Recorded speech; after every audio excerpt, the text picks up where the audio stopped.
Hey, I'm Kai, and in case you didn't know already, I am the customer support and QA tester at ML Sound Lab. We recently released our Essentials Capture Pack, which captures 9 different amps and is compatible with ToneX, Neural Amp Modeler, Kemper, and of course the Quad Cortex. I've put together a preset with a bunch of these captures to generally show them in context. If you would like to download this preset, there is a link to do so in the description box down below. It's worth noting here that if you haven't purchased the ML Essentials Capture Pack, the amps and the impulse responses will be bypassed. This is a decked out 8 scene preset that uses 5 of the amps from the pack as well as 2 of the impulse responses. As for the actual layout of the preset, the top lane is split into 2 different paths so that I can run additional blocks in this lane. The bottom scene is actually split to parallel so that we can run our delays and reverbs in parallel without them clashing into each other. I have also set up the transpose block at the start of the preset, which is configured to the stomp switches. I figured since I had a little bit of extra DSP to play with, this is sort of a nice to have. I've set up the main 4 scenes on the bottom 4 foot switches, so we're actually going to start out on scene E. This is mainly just because the lower switches are much easier to access. Now this scene is going to be my main clean tone with the FNDR Deluxe amp. I didn't want to constantly swap out the impulse responses for every single amp in this preset, but I do have 2 impulse responses set up, the first of which being the matching cabinet for this FNDR amp. I'll get into the other impulse response used on this preset later on. We've got the diamond compressor running in front of the amp, and then after the amp we have the 2290 chorus and a touch of plate reverb. A lot of the parameters on the blocks are set up to be configurable via scene changes,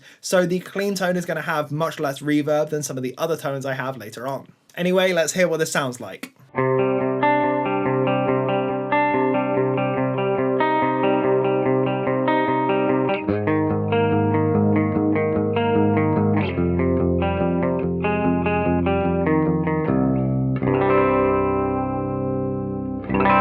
Now above this clean tone on scene A, we have an ambient version of the same sort of tone. We're still running through the same amp and cab, but now we have some additional effects in the fold. We have a delay up front, we have a dual delay in the loop, and I've also switched over the reverb. I've now switched over to the Mind Hall reverb instead, and I'll switch to the neck pickup split for this.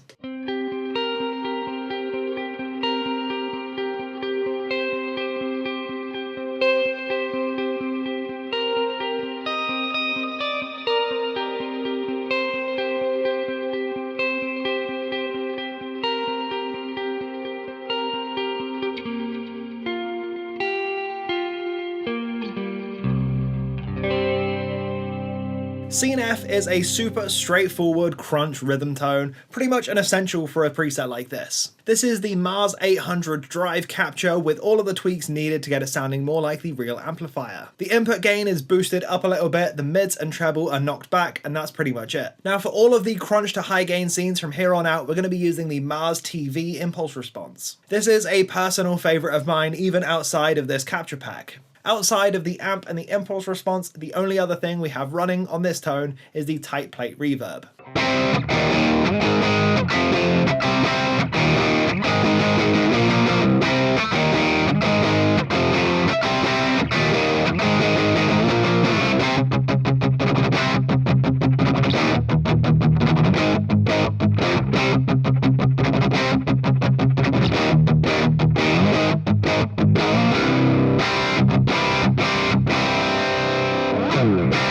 Now scene B is what I'm calling Juiced 800 because we're taking this crunch tone and we're just adding a ton of stuff to it. We're boosting the front end with a tube screamer model, we've got the compressor running, and there's also some additional wet effects. I've got the CE2 chorus running before my drive, and then I've also cranked up the mix of the reverb. This makes a decent lead tone for stuff like Honey Revenge or the Home Team, but it also does a really nice grungy rhythm.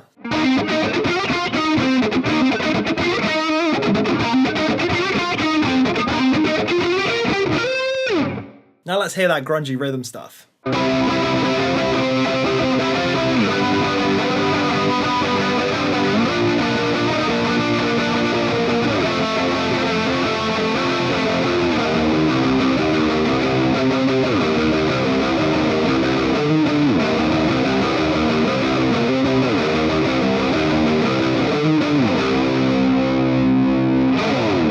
Onto scene G now, and this is a straightforward, no-nonsense metal high-gain rhythm tone. Tube screamer, PEAV block, noise gate, pretty much a recipe for success.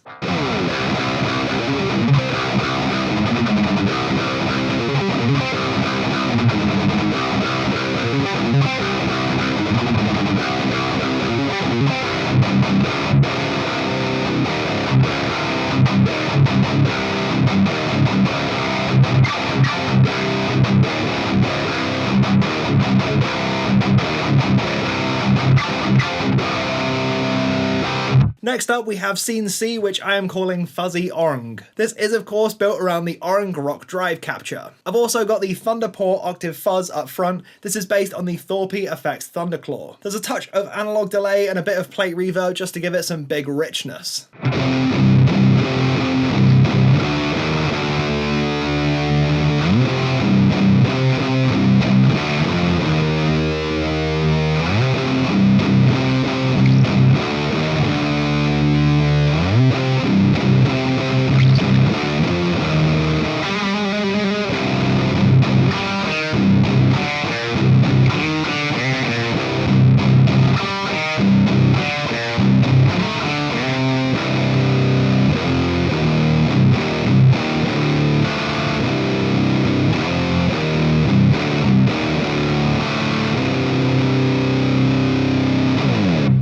I'm not much of a lead player myself, but for an ultimate preset like this, I sort of had to have a lead scene. I've set this one up on Scene H for easy access. This is based around the Mega Mark IV. Of course, we've got a bunch of delay and reverb. We've got the dual delay, the analog delay, and the plate reverb all going.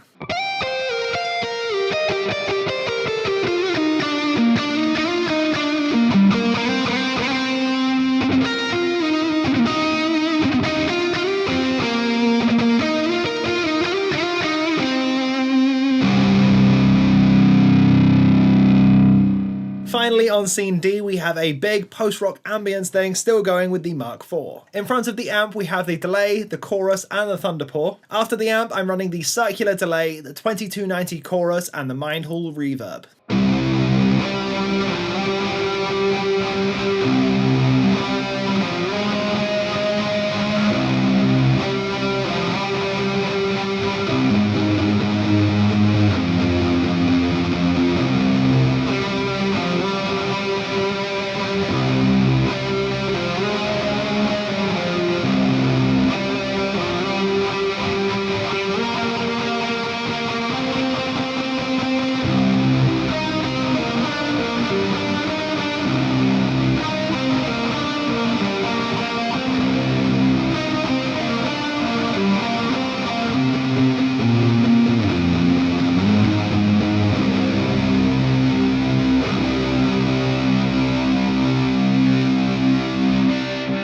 So that's the breakdown of the full preset. Now I'm just going to quickly do a back-to-back thing so you can hear what it sounds like switching between all of them.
I had a lot of fun building out this preset, so let me know if this is something you would like to see more of in the future. If you did want to download this preset, there is a link in the description box down below. Also, let me know what you thought of it, what you liked and what you didn't like. I want to do more of these preset build videos in the future, so let me know what sort of thing you would want to see, and whether you would like it as a demonstration like this video, or more of a building process. Now that is all I've got for this video, so thank you ever so much for sticking around to the end. There will be a link to the ML Essentials capture pack down below. And as I said, the captures are compatible with Tonex, NAMM, Kemper, and of course the Quad and Nano Cortexes. I'll also leave my Thomann affiliate link down there, so if you're ever shopping at Thomann, I would greatly appreciate it if you would use my link, as it gives me a nice little bit of kickback and helps to support the channel. Until next time though, I've been Kai.